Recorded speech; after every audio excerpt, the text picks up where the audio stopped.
Hi, I'm Ruth Shapira. I'm happy you chose to listen today. Welcome to this episode of Inner Judaism, a podcast where you can experience the spiritual beauty of Judaism and the meaning it has for your own life. How can we become our best selves? That's the question that we're asked to focus on in this season of self-reflection. And as with anything worth undertaking, it involves a bit of time. There's nothing, well, except maybe coffee, which is instant. But even oatmeal is mislabeled. I challenge anyone to enjoy a bowl of oatmeal after just a stir of boiling water. Okay, but enough about that. I'm not talking about that kind of sustenance. I want to talk to you about a different type, the type that will nourish and sustain you. We'll learn about the process of self-discovery from a Jewish perspective. First, find a comfortable place to sit where you won't be interrupted. And turn off and tune out other distractions, really. This is important. But turn on that portion of your brain that is open to new ideas and new ways of thinking.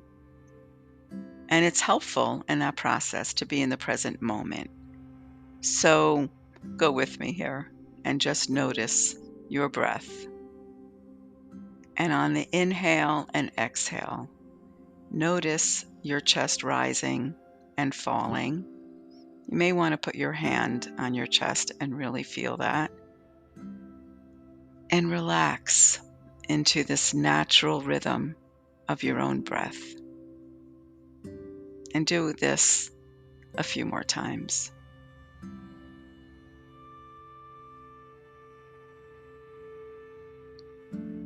It's amazing what just noticing our breath does. The literal translation of what we're supposed to be engaged in during this time of year is teshuvah, which is often translated from the Hebrew as repentance.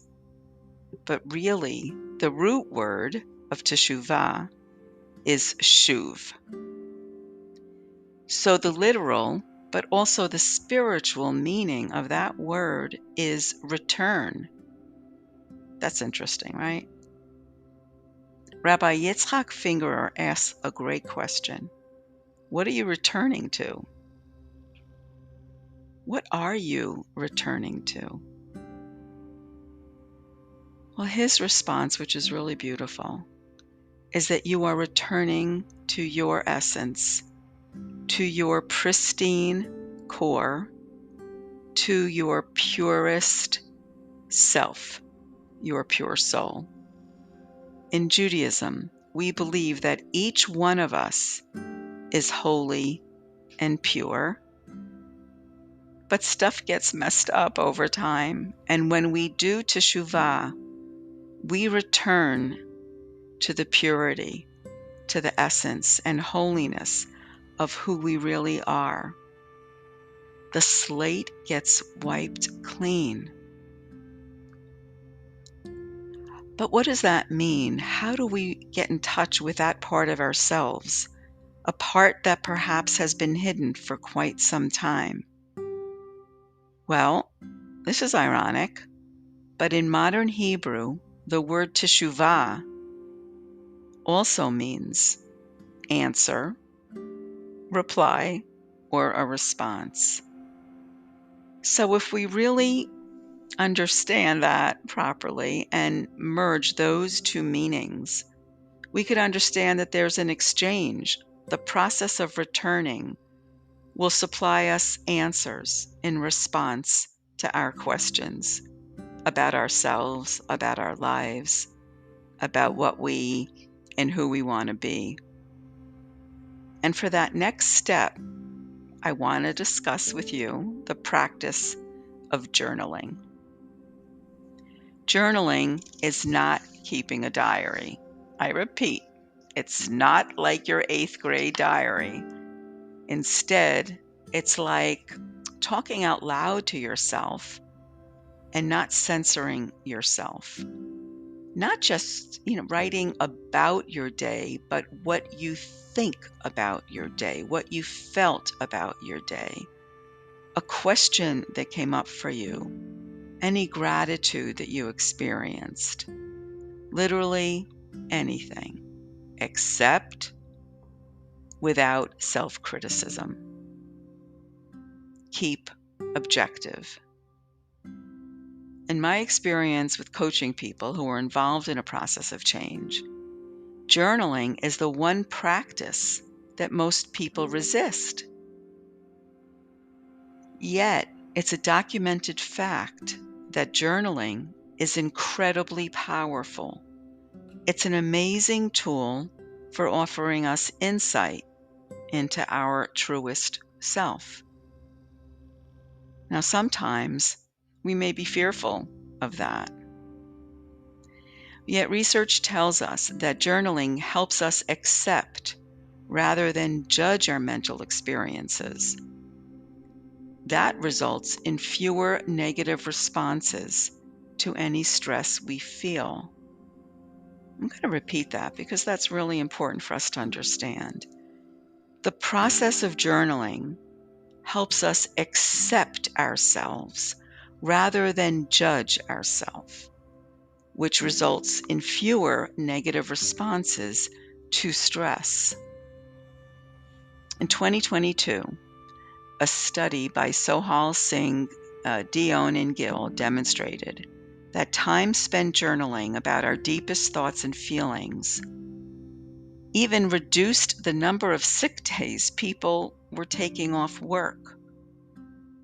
And we also know, as a fact now, that the process of journaling, are you ready?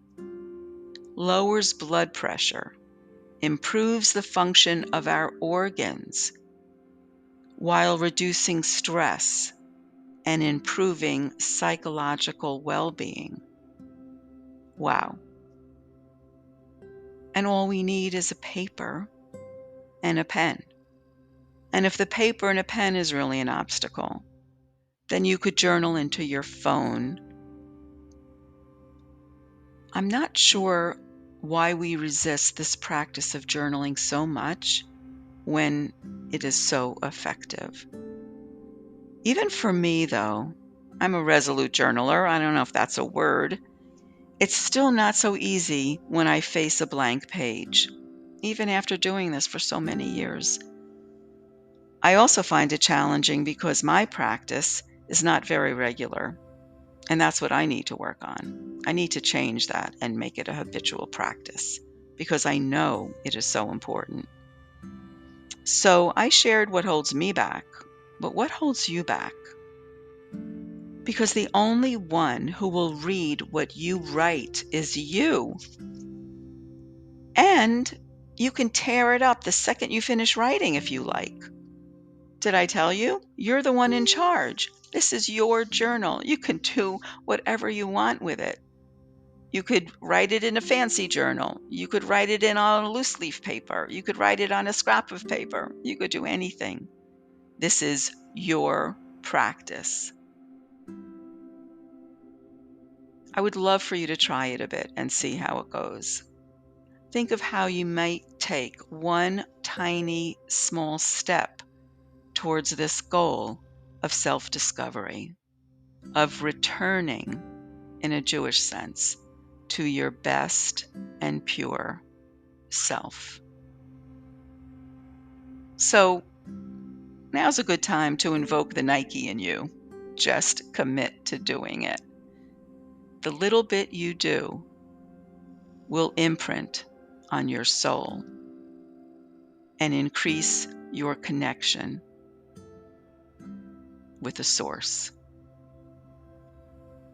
Thank you so much for listening and for involving yourself in the spiritual path of engagement by seeking out the deeper meaning that Judaism has for you.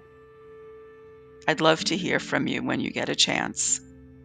You could always write to me at innerjudaism@gmail.com. I'm the only one reading it, so you'll be writing to me.